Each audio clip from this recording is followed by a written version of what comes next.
The second session of biochemical techniques explain about electrophoresis and different electrophoretic methods. You know that colloidal as well as solute particles in their solutions have either positive or negative charges. When electric current is passed through such solutions, the positive ions migrate to cathodes while negative ions migrate to anodes. Here you can see the picture of that. Here there is a cathode and anode. In a solution, there will be positively charged ions and negatively charged ions. So, negatively charged ions will move towards positively charged electrode, and positively charged ions move towards negatively charged electrodes.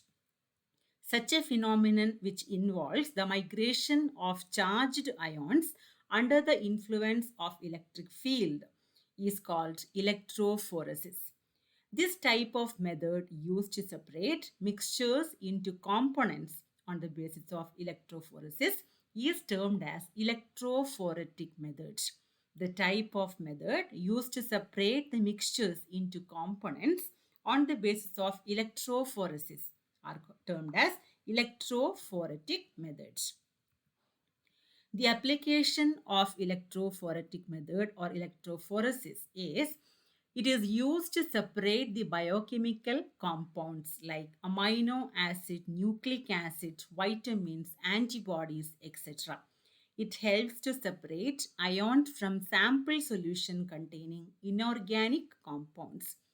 It is used in clinical diagnosis, for example, proteins and other compounds present in urine, gastric juices, spinal fluids, serum, etc., can be separated by this technique.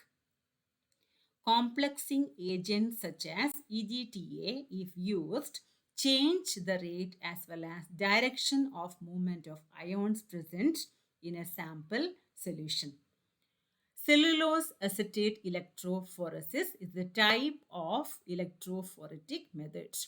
All amino acids have different pH values and they ionizes at the pH value they ionizes at will be different for each amino acid. They all have at least two ionizable group and some have more. At a given pH value, different acids bear different charges. In a protein which contain many amino acid residues, these charges add up to quite a considerable value. Thus, different proteins have different net charges. Cellulose acetate electrophoresis uses a cellulose acetate gel in a vertical casing. That is why this method is termed as cellulose acetate electrophoresis, as this method is using a cellulose acetate gel in a vertical casing. Protein samples are placed at intervals across the top face and the charge differences is induced down the column, usually cathode at the top, anode at the bottom. These proteins that have more positive charge are repelled more by the cathode and attracted more by the anode. Thus, they move faster through the gel.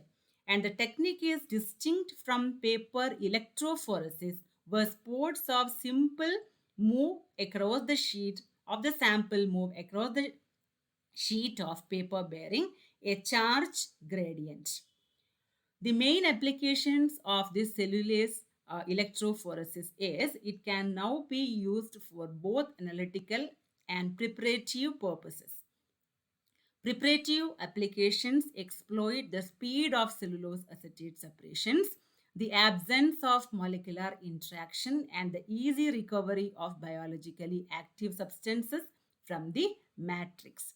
The detection and quantitation of proteins also is possible through this method. It is popular in clinical laboratories in which some well-established routine analyses are performed. Coming to another electrophoresis, that is polyacrylamide gel electrophoresis or PAGE.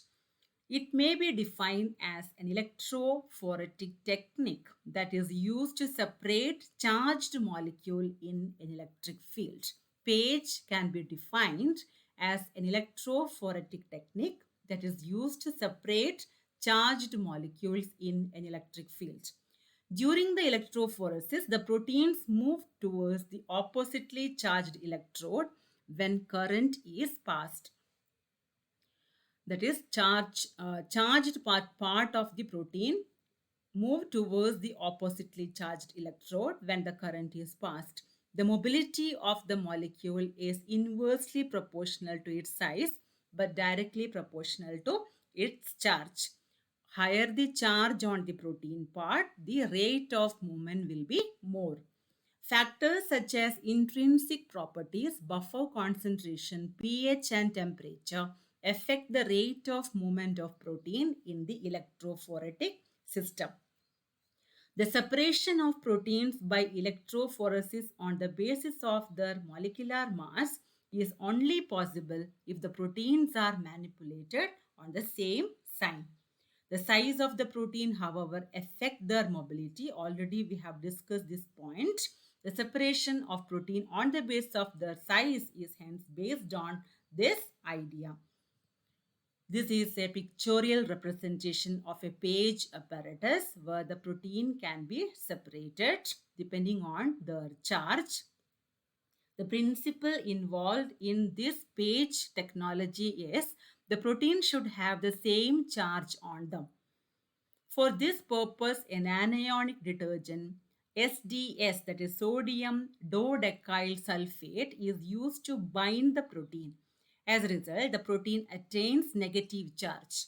By using a gel matrix made of polyacrylamide, the proteins are separated in an electric field. This protein separated in accordance with their size. Application: it is used in the assessment of purity of proteins, then in the molecular mass determination of unknown protein, as well as the separation of proteins and nucleic acids. So in this session we have seen the role of electrophoresis and different electrophoretic methods.